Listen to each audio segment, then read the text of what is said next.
Metal Gear Solid 3 is one of those games that people talk about with the same energy you'd use to describe your first love or your favorite meal after a nuclear apocalypse. And now, 2 decades later, Konami has the audacity and maybe the brilliance to remake it from the ground up in Unreal Engine 5.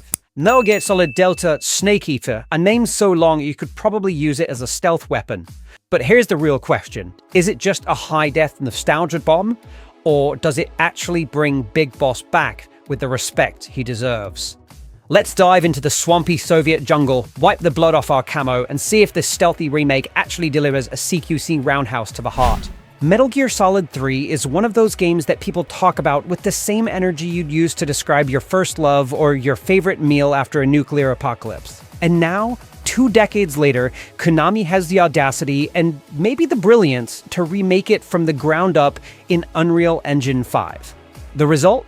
Metal Gear Solid Delta Snake Eater, a name so long you could probably use it as a stealth weapon. But here's the real question. Is it just a high-def nostalgia bomb, or does it actually bring Big Boss back with the respect he deserves?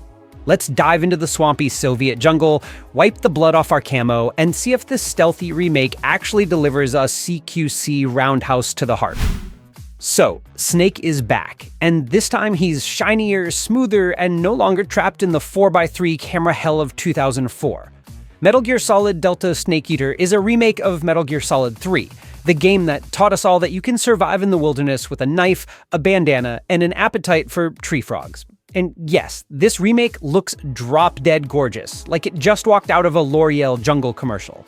Powered by Unreal Engine 5, this is the best Snake has ever looked. From the lifelike animations to the jungle of Chelynoyarsk practically oozing humidity through the screen, it feels like someone finally cleaned the 2004 lens and cranked up the fidelity to 11.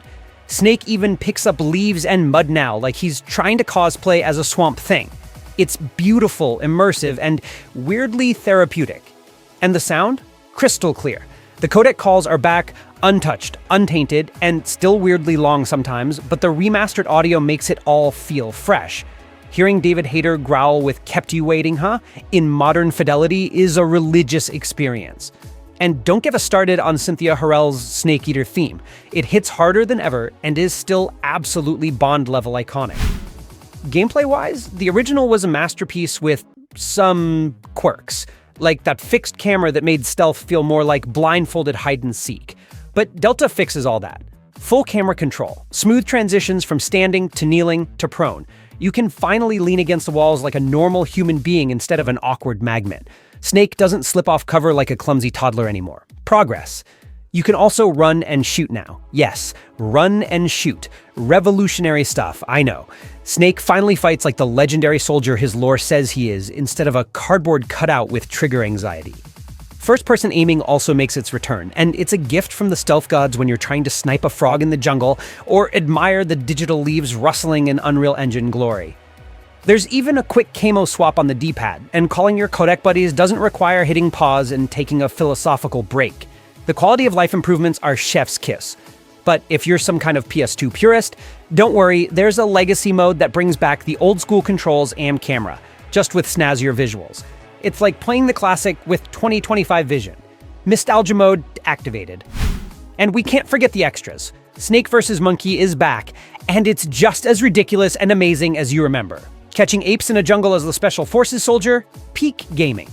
Bonus points, there's a 2024 PlayStation exclusive cameo bake into this mode too. But if you're on Xbox, you get Snake vs. Bomber instead. Didn't get to test that one, but hey, any crossover with a Manic Explosives expert is probably a win. Then there's Guy Savage, that weird nightmare mode from the PS2 era. It's back too, now shinier, still kind of confusing, still kind of fun. It's like Konami threw in a bonus Castlevania dream, just to remind us they still remember that series exists. And finally, there's the upcoming multiplayer mode Fox Hunt. It's not live yet, and sadly no crossplay, but fingers crossed it brings the chaos with it when it does launch. So what's the verdict? Metal Gear Solid Delta Snake Eater is not just a remake. It's a love letter, a stealthy fanfare, and a blueprint for how to bring back a classic without butchering its soul. Konami didn't try to fix what wasn't broken. Instead, they tightened the screws, polished the bolts, and handed us the same game we loved, only now it's running on pure next-gen adrenaline. For veterans, this is a dream come true. For newcomers, you're lucky. You get to meet Snake for the first time in his most glorious form. Just don't try eating a snake in real life. It's less cool than it looks. BitCrush rating, 9 out of 10. Sublime visuals, smart upgrades, still a weird, wonderful, Kojima-coded ride. Out August 28th, 2025 on PS5, Xbox, Series X and S, and PC. Now, if you'll excuse me, I'm off to camouflage myself in a bush and hum the theme song.